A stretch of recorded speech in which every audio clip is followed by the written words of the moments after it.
Saxidomus, giganteus. Commonly known as butter clams, beefsteak clam, Washingtons, Martha Washington, and quahog.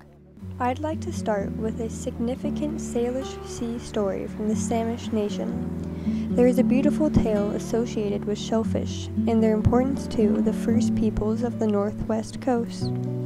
The story tells of a Samish nation woman named Koqual-Alwut, who was digging clams at low tide when she was sort of tricked by a clam into marrying a man or sea spirit from the clam clan that lives under the sea. He was in love, and he wouldn't take no for an answer. He made a proposal to her, and promised to save her people from famine if she would take his hand in marriage. Out of care and love for her people, she accepted his proposal and joined him.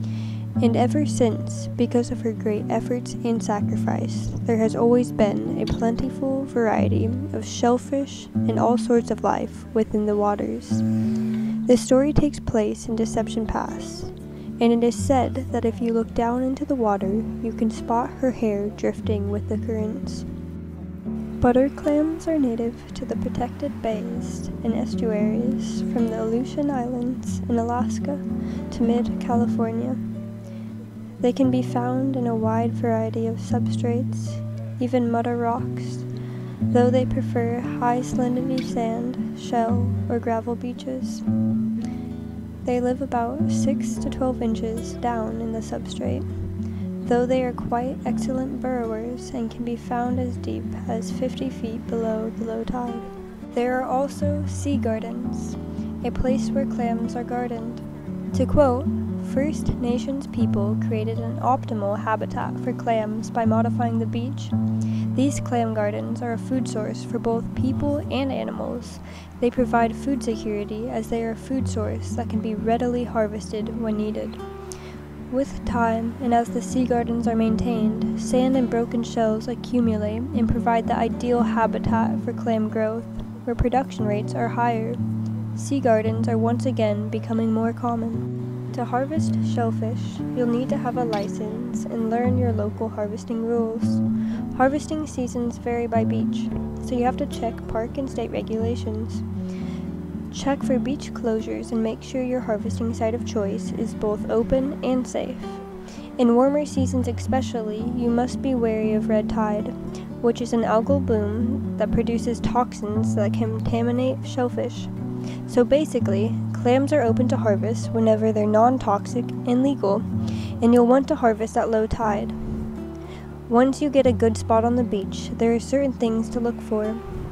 When tides reside, clams often leave trademarks or show on the sand, which look like little holes. Butter clams have a distinctive rectangular show, often described as looking like a flathead screwdriver was stuck in the mud.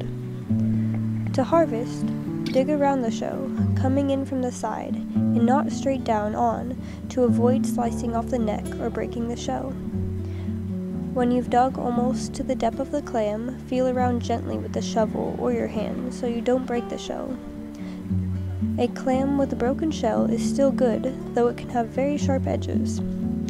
After you've removed the clam, you must remember to fill the hole and put back any clams you exposed but didn't take. Butter clams have oval and oblong-shaped shells with heavy, thick valves and hinges. Their shells have fine concentric rings and are yellow in color when they're younger, but change to a gray-white with age. The color is often affected by the type of substrate in which it lives. Average adults size to 3 to 4 inches, but can range up to 5 inches, and they can live for more than 20 years. When clams are harvested, the accumulated nitrogen is removed from the water. Clams also play an important role in the cycling of nutrients, such as nitrogen.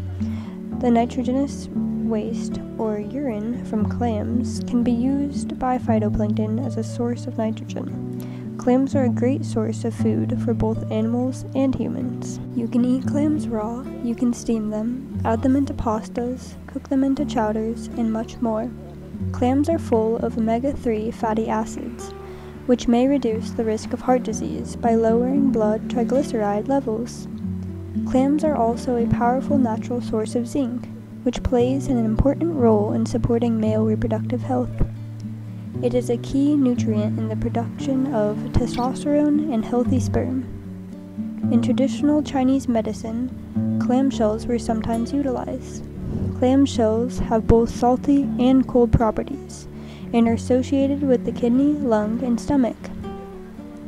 The main functions of the clamshell is to clear the lung, resolve phlegm, soften hardness, and release nodules. It aids with clearing up congestion, asthma, etc. The clamshell would be ground into a fine powder and then placed in a cloth bag before being poured into water. Often the ground clamshell was mixed and consumed with other herbs, such as mulberry bark and arc shell. Ground clamshells can also be great to mix into your soil and add to your garden. The shell contains calcium carbonate, which will help buffer acidic soil.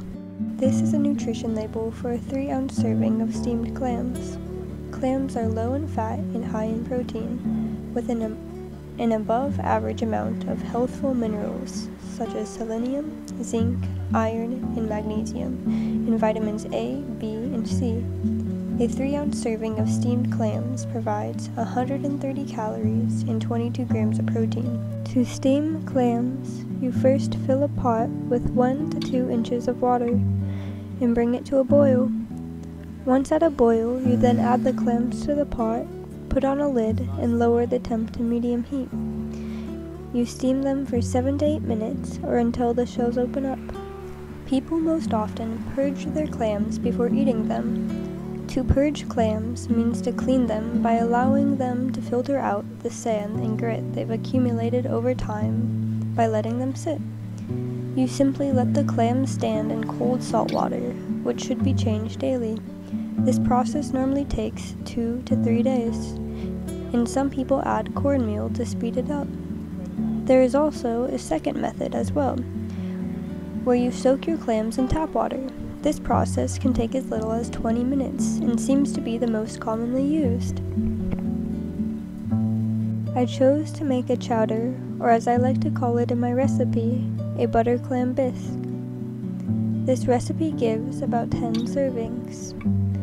The ingredients I used for my recipe consisted of bacon, saved bacon fat, chopped butter clams, saved clam juice, which is optional, chicken broth, half and half, flour, butter, onion, leeks, celery stalks, potatoes, garlic, and Tabasco, crushed red pepper, salt, garlic powder, and thyme for seasoning, and chopped chives and shredded cheese for additional toppings.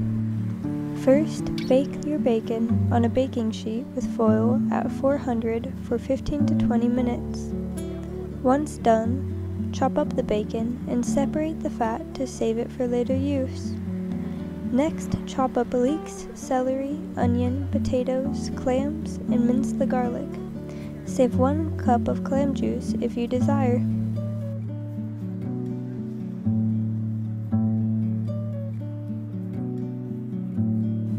In a pan, sauté the leeks, celery, and onion in butter and bacon fat.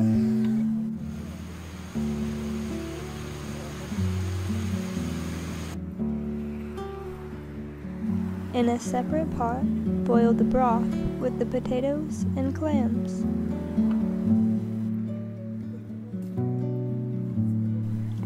Add garlic and flour to the sautéed veggies and stir.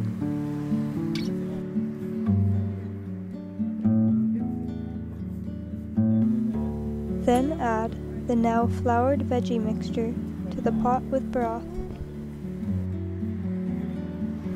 Add clam juice and half of the bacon. Then pour in the half and half and let it simmer. Now mash it up with the potato masher and add all of the seasonings. Then let it simmer some more. And now you're done. Serve up and garnish with chives, cheese, and bacon, and enjoy with some crackers or a nice loaf of bread if desired. Thank you for watching, and thank you to the plants and animals harvested for this meal.